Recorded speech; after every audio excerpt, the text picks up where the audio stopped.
ইন্না আসহাবাল জান্নাতিল ইয়াওমা ফি শুগলিন ফাকিহুন। এই আয়াত নিয়ে কিছু সময় ব্যয় করতে চাই। এই বিষয়ে কোনো সন্দেহ নেই, জান্নাতবাসীরা, আল্লাহ আমাদের এবং সকল মুসলমানদের জান্নাতবাসী করুন। জান্নাতবাসীরা, জান্নাতীরা এই দিন ইন্না আসহাবাল জান্নাত আল ইয়াওম, আজকে শুগলিন ফাকিহুন, এই দিন জান্নাতীরা আনন্দে মশগুল থাকবে। তারা সব ধরনের আনন্দ উদযাপনে ব্যস্ত থাকবে। আপনি যদি মনে করেন জান্নাতে মানুষ মনমরা হয়ে বসে থাকবে, যেমন কোনো ভালো জায়গায় গেলে চুপচাপ বসে থাকে, আমি পাকিস্তানি বংশোদ্ভূত, আমার পক্ষে জান্নাত কল্পনা করা কিছুটা কষ্টকর।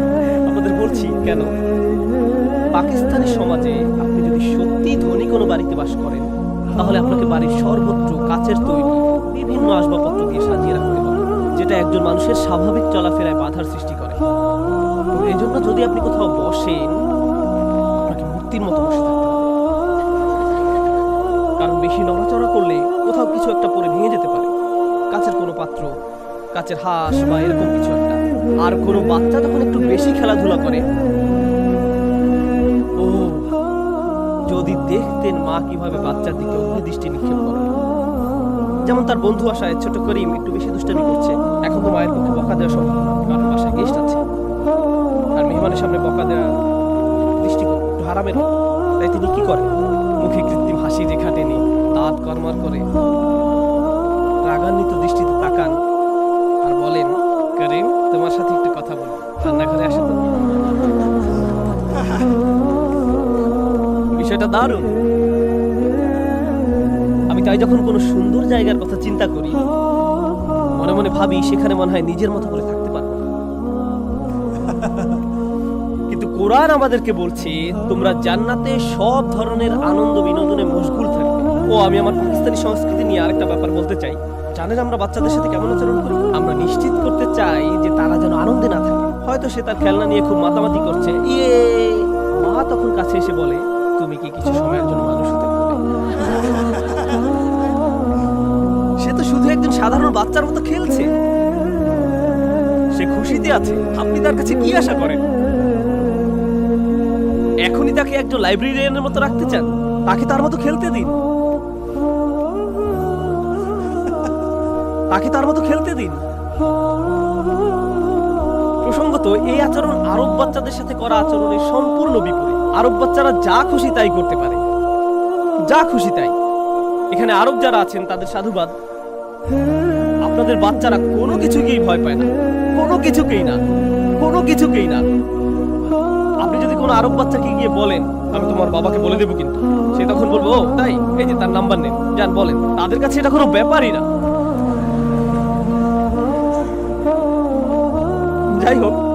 যাই হোক আমাকে আসল আলোচনায় ফিরে আসতে হচ্ছে। এদিন জান্নাতীরা সব ধরনের আনন্দে মশগুল থাকবে। শুগলিন, ব্যস্ত কার্যকলাপে মেতে থাকবে, আড্ডা দিবে, ঘুরতে যাবে, এখানে পার্টি করছে, ওখানে খেলাধুলা করছে। ফাকিহুন, চরম খুশি থাকবে, হাসবে, তাদের জীবনের সেরা সময় কাটাবে। ফাকিহা শব্দের আসল অর্থ হলো ফল, সুস্বাদু ফল। এটা খেলেই আপনার মুখে হাসি রেখা ফুটে ওঠে। তাই আল্লাহ বলছেন এই কার্যকলাপগুলো আপনার মুখে হাসি ফোটাবে। যেমন অনেকক্ষণ ধরে কোনো খেলাধুলা করার পর আপনাকে বিশ্রাম নিতে হয়, সেখানে এমন একটি কাজও থাকবে না যা করলে আপনি ক্লান্ত হয়ে যাবেন। এক পর্যায়ে আপনি ব্যাপারটা খুব উপভোগ করেছেন, কিন্তু তারপর আস্তে আস্তে নিস্তেজ হয়ে গেলেন। আপনি জানতেন না কখন থামবেন। না, অনেক হয়েছে, এবার আমাকে থামতে হবে। অথবা কোনো বৈঠকে আপনি অপেক্ষা করছেন কখন প্রথম ব্যক্তিটি বের হবে, কারণ আপনি সবার আগে চলে যাওয়া ব্যক্তিটি হতে চান। তারপর যখন প্রথম ব্যক্তিটি বের হয়ে যায়, আপনি তখন বলে ওঠেন, আমাকেও যেতে হবে। কিন্তু জান্নাতে মানুষ শুধু পার্টি করতে থাকবে, আর তারা কখনোই বিরক্ত হবে না। শুধু সুখ আর সুখ। ফি শুগলিন ফাকিহুন। কেন? কারণ তাদের আমলনামাকে উপেক্ষা করা হয়েছে। নাকতুবু মা কদ্দামু ওয়া আসারহুম। জান্নাতের মানুষদের সম্পর্কে আল্লাহ কি বলেছেন?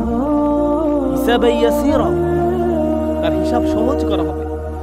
আল্লাহ এমনকি তার আমলনামার প্রতিটি আইটেমও চেক করবেন না। দুনিয়াতে মজমাস্তি করে মানুষ ক্লান্ত হয়, কিন্তু জান্নাতে এমনটি হবে না। আল্লাহ বলেন, হুম ওয়া আজওয়াজুহুম। এই অংশটা বড়দের জন্য, তারপর আমি কিছুটা বর্ণনা করছি। তারা এবং তাদের স্ত্রীরা, আজওয়াজ বলতে গ্রুপও বোঝায় যাদের সাথে আড্ডা দেয়, কিন্তু এখানে আসলে স্বামী স্ত্রী বোঝানো হয়েছে। তারা এবং তাদের সঙ্গীরা ফি যিলালিন, থাকবে ছায়াময় পরিবেশে, আলাল আরাইক, আসনের উপর। আপনাদের অনেকেই পুরাতন যুগের ভিক্টোরিয়ান টাইপের ফার্নিচার দেখেছেন, যেখানে পালঙ্কের চারপাশে পর্দা টাঙানো থাকে, যেটা কিনা পরিবেশটাকে আরো নান্দনিক করে তোলে, বা এরকম কিছু একটা। সেই আসনে তারা স্ত্রী নিয়ে থাকবে, এটাই করবে। তারপর আল্লাহ বলেন মুত্তাকিউন, তারা হেলান দিয়ে বসে আরাম করবে, কিন্তু ঘুমিয়ে পড়বে না। বিছানা তো ঘুমানোর জন্য, কিন্তু তারা ঘুমাবেন না। তারা ঘুমাবেন না কারণ জান্নাতে কি নেই? জান্নাতে কোনো ঘুম নেই।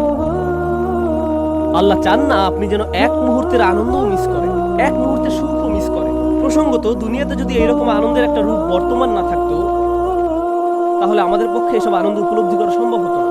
লাহুম ফিহা ফাকিহাতুন ওয়া লাহুম মা ইয়াদউন, এবং থাকবে তারা যা চাইবে তাই। আপনি যদি ক্ষুধা অনুভব করেন তখন কোথায় যান? রান্নাঘরে। কিন্তু আল্লাহ বলছেন ওই বিছানার ঠিক পাশেই তাদের জন্য থাকবে সব ধরনের ফলমূল। আপনাকে এমনকি উঠতেও হবে না, আর আপনি এমনকি বিছানায় বসেও খেতে পারবেন। বোনেরা হয়তো ব্যাপারটাকে অ্যাপ্রিশিয়েট করছেন না। ঠিক আছে, আপনি বিছানায় বসেও খেতে পারেন, আর স্ট্রবেরি গলে নতুন চাদরে পড়তে পারে, আর কোনো দাগও পড়বে না। এটাই জান্নাত। আমি জান্নাতে এটাই চাই। আমি বিছানায় বসে খেতে চাই, আর আমি এমন ফল খেতে চাই যা থেকে প্রচুর রস নির্গত হবে। আমি এমন করে চাদরে হাত মাখাবো, কিছুই হবে না। সব ধরনের ফল, ওয়ালাহুম মা ইয়াদউন, আরো পাবে যা কিছু তারা চায়। তারা যা কিছু চায়। আপনি জান্নাতে আছেন, আল্লাহ আপনাকে এত কিছু দিয়েছেন, এখন আরো কিছু চাইতে গেলে আপনি হয়তো লজ্জা পেতে পারেন। কারো বাসায় গিয়ে তো আপনি এমন করেন, তারা কাবাব, চিকেন সহ অনেক রকমের খাবার এনে আপনার সামনে যখন তখন বললেন আপনাদের কাছে কেচাপ। এটা এমন একটা বেতমিজ কাজ।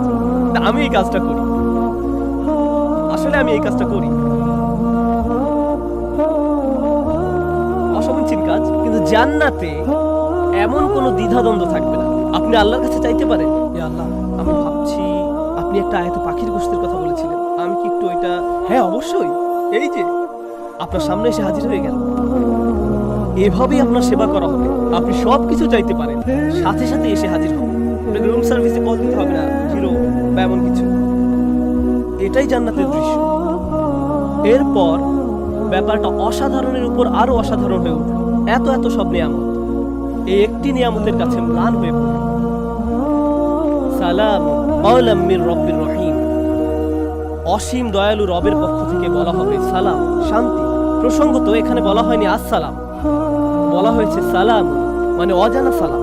এই ধরনের অজানা সালাম জান্নাতে পৌঁছার আগ পর্যন্ত এই সালামের মর্ম বুঝবেন না। কাওলাম মির রব্বির রহিম, এমন এক রবের কথা যিনি সর্বদা স্নেহশীল, দয়াময়। প্রসঙ্গত যারা জান্নাতে পৌঁছে গেছেন, আমরা এই সূরায় জান্নাত পাওয়ার যোগ্য কিছু মানুষের পরিচয় পেয়েছি। নবী রাসূলরা, তাদের কিছু অনুসারী যাকে হত্যা করা হয়েছিল, মনে আছে তাদের কথা? তারা কি সহজ জীবন পার করেছিলেন নাকি কঠিন জীবন? তাদেরকে অতিক্রম করতে হয়েছিল খুবই কঠিন এক জীবন। আর আল্লাহ বলছেন তিনি সব সময় ছিলেন রব্বির রহিম, এমন এক রব যিনি সব সময় দয়ালু এবং স্নেহশীল ছিলেন। তিনি তাদের জন্য তাদের জীবনের সকল কঠিন সময়গুলোকে সহজ করে দিয়েছিলেন। এমনকি দুনিয়াতেও তিনি তাদের পথ সহজ করে দিয়েছিলেন। ওয়াল্লাযীনা জাহাদু ফীনা লানাহদিয়ান্নাহুম সুবুলানা, আর যারা আমার পথে সর্বাত্মক প্রচেষ্টা চালায় তাদেরকে আমি অবশ্যই আমার পথে পরিচালিত করব। আল্লাহ মানুষের কঠিন সংগ্রামকে সহজ করে দেন। তিনি ইব্রাহিম আলাইহিস সালামের জন্য আগুনকে ঠান্ডা করে দিয়েছেন।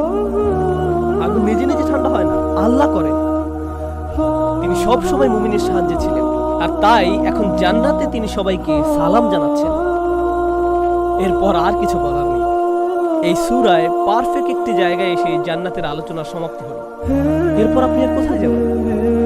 এখান থেকে আর কোথাও যাওয়ার নেই। তো আমরা সেই দৃশ্যপটে চলে যাচ্ছি যেটাতে পজ বাটন চাপা ছিল। কোথায় পজ করা ছিল?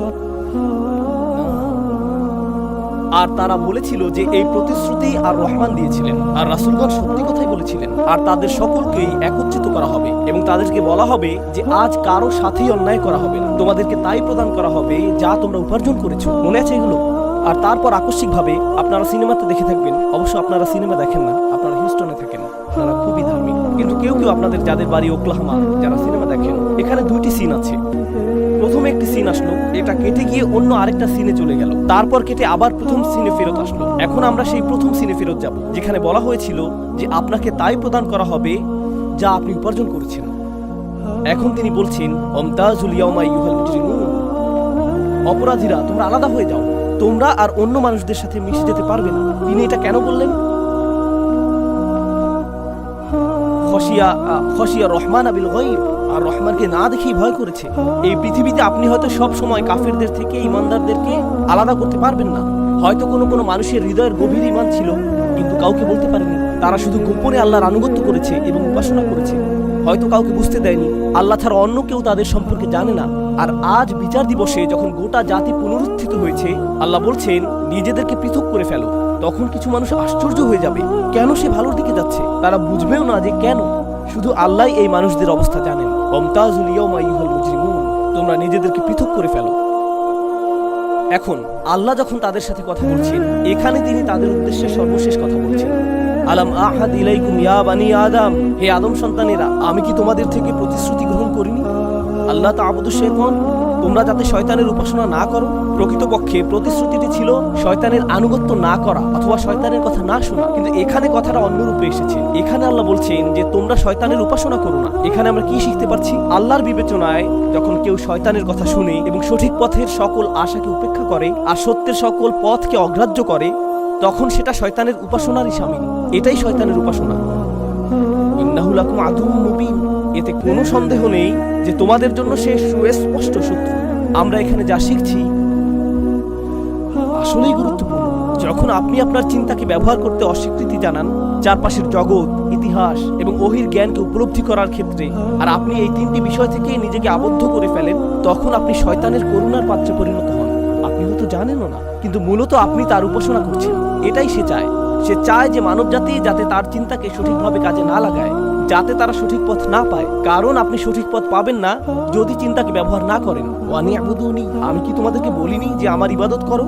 হাযা সিরাতুম মুস্তাকিম, এটাই সঠিক পথ। দাঁড়ান, সরল পথের কথা কি এই প্রথম আসলো?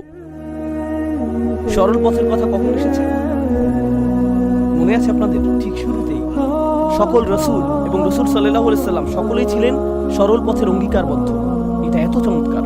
যখন আমাদেরকে বলা হলো যে তারা সরল পথে অঙ্গীকারবদ্ধ, কিছু মানুষ হয়তো ভাবতে পারে ভালো কথা, তারা সরল পথে অঙ্গীকারবদ্ধ, কিন্তু আমি কি করব? তাদের সেই পথ অনেক কঠিনতাপূর্ণ। আমি কি এটাকে কঠিন বলে বর্ণনা করিনি? এটা কঠিন থেকে কঠিন, আরো কঠিন হয়ে উঠতে থাকে। একজন সাধারণ মানুষ কিভাবে এ পথে চলবে? তাই এই সব কিছুর শেষে আল্লাহ বলছেন যে রাসূলদের কাছে থেকে আমি যা চাইছি, তোমাদের কাছ থেকে এর চেয়ে কম চাইছি।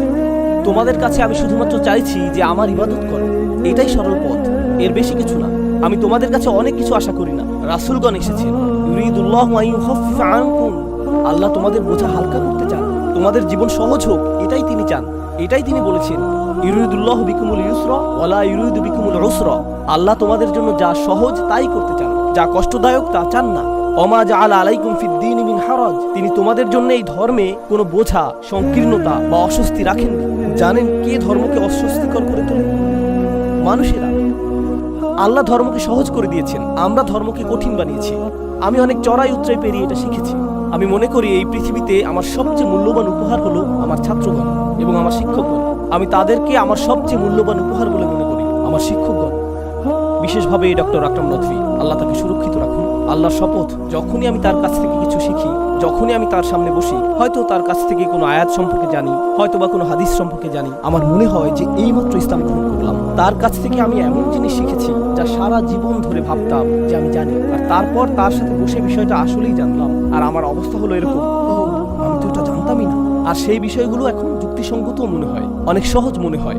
মানুষই বিষয়গুলোকে কুৎসিত এবং কঠিন বানিয়ে ফেলেছে। আমি আপনাদেরকে ডক্টর আকরাম সম্পর্কে পরে আরো বলবো। এখানে কি কেউ ডক্টর আকরামকে চিনেন? আপনাদের সকলেরই আকরাম নদভীকে চেনা উচিত। তার নামটি লিখে রাখুন, আকরাম নদভী, AKRAM, আকরাম নদভী। ইংরেজিতে তার নাম এভাবে লিখতে হয়, নদভী, NADAWI অথবা NADWI। যাই হোক, শুধু আমার ইবাদত করো, এটা সহজ, এটাই সরল পথ, এটুকুই করতে হবে।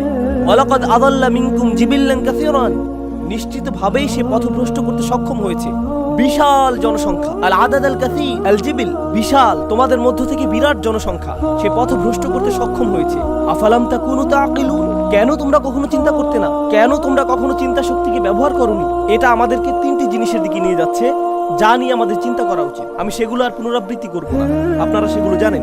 কেন তোমরা কখনোই চিন্তা শক্তি কাজে লাগাওনি? শয়তান কিভাবে তোমাদের প্রতারিত করলো? এজন্যই তিনি বলেছেন যে শয়তানের কাজ হলো চিন্তা করা থেকে আপনাকে বিরত রাখা, তাই না? আর প্রসঙ্গক্রমে সে যে এত বেশি মানুষকে প্রতারিত করতে পেরেছে, এই ধারণাটিও সূরাটির এই স্থানে আমরা প্রথম শিখছি না। আল্লাহ ইতিমধ্যেই বলেছেন, ইয়া হাসরাতান আলাল ইবাদ মা ইয়াতিহিম মির রাসূল, বান্দাদের জন্য কত পরিতাপের বিষয়। প্রত্যেকবারই যখন কোনো রাসূল আগমন করেছে তারা তাকে উপহাস করেছে। কে তাদেরকে রাসূলকে উপহাস করার প্ররোচনা দেয়? শয়তান। ওমা তাতিহিম মিন আয়াতিম মিন আয়াতি রাব্বিহিম ইল্লা কানু আনহা মুরিদিন, এমন কোনো অলৌকিক নিদর্শন তাদের কাছে আসেনি যা তারা ক্রমাগত উপেক্ষা করেনি। কে তাদেরকে তা উপেক্ষা করতে বলেছে? শয়তান। সে সব সময় সেখানে ছিল। তোমরা তার সাথে লড়াই করতে পারবে, এটা সহজ। শুধু যথাযথভাবে চিন্তা শক্তির ব্যবহার করো, তাহলে তার সাথে লড়াই করতে পারবে। কিন্তু যদি তোমরা নিজের কামনা বাসনা, তাহলে তুমি মূলত শয়তানেরই উপাসনা করবে। তো এই আফালাম তাকুনু তাকিলুন, কেন তোমরা চিন্তা করতে না? এটা এতটাই শক্তিশালী। আল্লাহ বলছেন যে জান্নাতের পথটি হলো সেই লোকদের জন্য যারা চিন্তা করে। আর আজ মুসলিম বিশ্বে আমরা চিন্তাশীলতার প্রতি জোর দেই না। আমরা মানুষকে শুধু কাজই করতে বলি, চিন্তা করতে বলি না। আর কোরআন শুরু থেকে শেষ পর্যন্ত অভিযোগ করেছে, কেন তোমরা চিন্তা করো না? মানুষকে টেনে হিচড়ে জাহান্নামে নিয়ে যাওয়া হচ্ছে, আর তারা বলছে লাউ কুন্না নাসমাউ আও নাকিল, যদি আমরা শুনতাম এবং চিন্তা করতাম, উপলব্ধি করতাম, তাহলে এখানে থাকতাম না। আমাদের কাজ হলো চিন্তাশীল মানুষ হওয়া। আসলে আমি শুধু এটাই করতে চাই। আমি শুধু যা করতে চাই তা হলো আমার নিজেকে, আমার পরিবারকে, মুসলিমদেরকে অনুপ্রাণিত করতে চাই আল্লাহর বাণীগুলো নিয়ে চিন্তা করতে, তাদের জীবন নিয়ে চিন্তা করতে, তারা যা করছে তা নিয়ে চিন্তা করতে। একটি পরিচ্ছন্ন মন নিয়ে সবকিছু পরিবর্তন সম্ভব। আল্লাহ বলেছেন এই আয়াতগুলো লিকওমি ইয়াকিলুন, এমন মানুষের জন্য যারা চিন্তা করতে চায়। এই আয়াতগুলো উপকারী সেই মানুষদের জন্য যারা চিন্তা করার চেষ্টা করে। অন্য কথায়, যদি আপনি চিন্তা করার চেষ্টা না করেন তাহলে এগুলো আপনার উপকারে আসবে না। আমাদেরকে এরকমই হতে হবে। দুর্ভাগ্যবশত আমরা আমাদের সংস্কৃতিকে এমন অবনতির শিকার করেছি, এটা এতটাই অধঃপতিত হয়েছে যে যখন কোনো শিশু এই প্রশ্ন করে যে আল্লাহ কেন এটা বলেছেন, কিভাবে এটা এরকম হলো, আমাদেরকে কেন 5 বার নামাজ পড়তে হবে, কেন আমাদেরকে এটা করতে হবে, এর কারণ সে চিন্তা করছে, তাই সে এই প্রশ্ন করছে। তখন আমরা কি করি? আস্তাগফিরুল্লাহ, তওবা তওবা তওবা তওবা তওবা তওবা। বুঝার চেষ্টা করুন, শিশুটির চিন্তার সাথে যুক্ত হওয়ার এটা একটা সুযোগ। আমাদেরকে এই প্রশ্নের জবাব দিতে হবে, আমাদেরকে উত্তর দিতে হবে। এটাই শিক্ষা অর্জনের মাধ্যম। প্রশ্নকে নিরুৎসাহিত করা আমাদের উচিত না।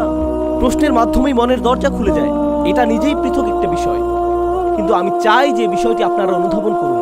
হাদিহি জাহান্নামুল্লাতী কুনতুম তুআদুন, এটাই জাহান্নাম যার প্রতিশ্রুতি তোমাদের দেয়া হয়েছিল। জাহান্নামের প্রতিশ্রুতি কি তাদেরকে দেয়া হয়েছিল? হ্যাঁ, ইয়াকুলুনা মাতা হাদাল ওয়াদ ইন কুনতুম সাদিকিন, তারা বলতো যে কখন এই প্রতিশ্রুতি আসবে। এটা এসেছে। তোমরা প্রতিশ্রুতি আসার কথা জিজ্ঞেস করেছিলে, তাই না? এখন এটা এসেছে, তোমাদের চাহিদা মতোই এসেছে। ইসলাউহাল ইয়াউম, আজকে নিজেদেরকে এতে নিক্ষেপ করো। বিমা কুনতুম তাকফুরুন, এতদিন যাবৎ যে অস্বীকৃতি তোমরা জানিয়েছো তার জন্য। প্রসঙ্গক্রমে জাহান্নামে নিক্ষিপ্ত হওয়া হলো কারাগারে নিক্ষিপ্ত হওয়ার মতো, তাই না? যার অর্থ এটা হলো দ্বিতীয় কারাগার। প্রথম কারাগার ছিল গলার বেরি, চিন্তা করতে অস্বীকৃতি, মনে আছে সেটা? যদি আপনি সেখানে চিন্তা করতে অস্বীকৃতি জানান, আপনি এখানে জাহান্নাম পাবেন। আবারও চিন্তা কাজে লাগানোর বিষয়টি আসলো। দুনিয়ার কারাগার, এর ফলস্বরূপ আখিরাতের কারাগার। আল ইয়াউমা নাখতিমু আলা আফওয়াহিহিম, আজ আমরা তাদের মুখে মোহর মেরে দিব, তাদের মুখগুলো কোনো কথা বলতে পারবে না। আপনাদের চতুর্থ অনুচ্ছেদের কথা মনে আছে, যেখানে তারা তাদের মনকে যথাযথভাবে কাজে লাগায়নি, তারা চিন্তা করতে অস্বীকৃতি জানিয়েছিল। যখন তাদেরকে প্রথম জিজ্ঞেস করা হয়েছিল যে তোমাদের মাঝে তাকওয়া নেই কেন, তারা কোনো জবাব দেয়নি। যখন আপনি তাদের সকল ধরনের অলৌকিক নিদর্শন প্রদান করলেন, তারা তা উপেক্ষা করলো। যখন আপনি তাদেরকে ব্যয় করতে বললেন, তারা সবচেয়ে জঘন্য উত্তর প্রদান করলো। তো সর্বোত্তমটিতে তারা কোনো উত্তর দেয়নি, আর সবচেয়ে খারাপটিতে তারা বলে দিয়েছিল জঘন্য উত্তর। তাদের মুখগুলো অবরুদ্ধ। অতুকাল্লিমুনা আইদিহিম, তাদের হাত আমাদের সাথে কথা বলবে। ওয়া তাশহাদু আরজুলুহুম, তাদের পাগুলো সাক্ষ্য দেওয়া শুরু করবে। বিমা কানু ইয়াকসিবুন, যা তারা উপার্জন করত। কোরআনের অন্যত্র উল্লেখ আছে, যখন হাত সাক্ষ্য প্রদান করবে, লিমা শাহিদতুম আলাইনা, তোমরা কেন আমার বিরুদ্ধে সাক্ষ্য দিচ্ছ? এই দেহটি এখন আমার কাছে ভাড়া দেয়া আছে, কোনো খরচ ছাড়াই। বিচার দিবস আসবে আর আল্লাহ এই দেহকে পুনরুত্থিত করবেন। তখন সেটা আর আমার নিয়ন্ত্রণে থাকবে না। তো আমি মুখ নাড়ানোর চেষ্টা করব, সেটা নড়বে না। তখন হাতগুলো কথা বলার ক্ষমতা পাবে আর পা গুলো কথা বলার ক্ষমতা পাবে। তারা আল্লাহর কাছে অভিযোগ করা শুরু করবে, হে আল্লাহ, আপনি আমাকে এবং আমাকে সৃষ্টি করেছেন, এছাড়া আর যা কিছু আপনি সৃষ্টি করেছেন তারা আপনার কাছে আত্মসমর্পণ করে। কিন্তু আপনি অস্থায়ীভাবে এই ব্যক্তিকে আমার নিয়ন্ত্রণ দিয়েছিলেন। যেহেতু তার নিয়ন্ত্রণ ছিল, সে আমাকে দিয়ে আপনার অবাধ্যতা করিয়েছে। পা বলবে, সে আমাকে দিয়ে আপনার অবাধ্যতা করিয়েছে, আর অমুক দিনে আমি আপনার অবাধ্যতা করেছি, এজন্য আমি দুঃখিত, আমি আর আপনার অবাধ্য হব না। কিন্তু আমার করণীয় কিছু ছিল না, কারণ আপনি তাকে নিয়ন্ত্রণ প্রদান করেছিলেন। আর তখন আপনি এভাবে দাঁড়িয়ে থাকবেন, কারণ আপনার নিজের চেয়ে অকাট্য সাক্ষ্য আর হতে পারে না। আপনি এবং আমি যা করেছি তার জন্য আমাদের নিজেদের হাত এবং পায়ের তুলনায় উত্তম সাক্ষ্য আর কেউ হতে পারে না। এটা যথেষ্ট শক্ত প্রমাণ। শুরুতে আমরা জেনেছি যে আপনাকে যদি কোনো কারাগারে নিক্ষেপ করতে হয় তাহলে অপরাধটি প্রমাণিত হবে। লাকাদ হাক্কাল কওলু আলা আকসারিহিম। এরপর তারা কারাগারে নিক্ষিপ্ত হয়েছিল। সূরাটির শেষের দিকে আমরা সেটা আবারও শিখছি। তাদেরকে যদি কারাগারে যেতে হয়, অপরাধ প্রমাণিত হতে হবে। কিভাবে সেটা প্রমাণ করবেন? সাক্ষ্য প্রদান করবে কে? আপনি নিজেই সাক্ষ্য প্রদান করবেন। কাফা বিনাফসিকা লিয়াউমা আলাইকা হাসিবা। আজ তুমি নিজেই নিজের সাক্ষ্য হিসেবে যথেষ্ট। আল্লাহ আমাদেরকে সেই সাক্ষ্য থেকে রক্ষা করুন। এখন ওয়ালাউ নাশা, সেটা ছিল বিচার দিবস, কিন্তু এখনো আমরা আবারও এই পৃথিবীর প্রসঙ্গে ফিরে আসছি। ওয়ালাউ নাশা উলা তামাসনা আলা আইনুনিহিম। তাদের দৃষ্টিকে লোপ করে দিতে পারতাম। ফাস্তাবাকুস সিরাত, তখন তারা পথ খোঁজার প্রতিযোগিতায় নামত। ফাআন্না ইউবসিরুন, তখন তারা কিভাবে দেখতে পেত? এটা অদ্ভুত একটা উদ্ধৃতি। এর অর্থ বোঝার জন্য আপনাকে চিন্তা করতে হবে। আমি আবারও অনুবাদ করছি। যদি আমরা চাইতাম তাদের চোখগুলোকে ধ্বংস করতে, মুছে ফেলতে পারতাম।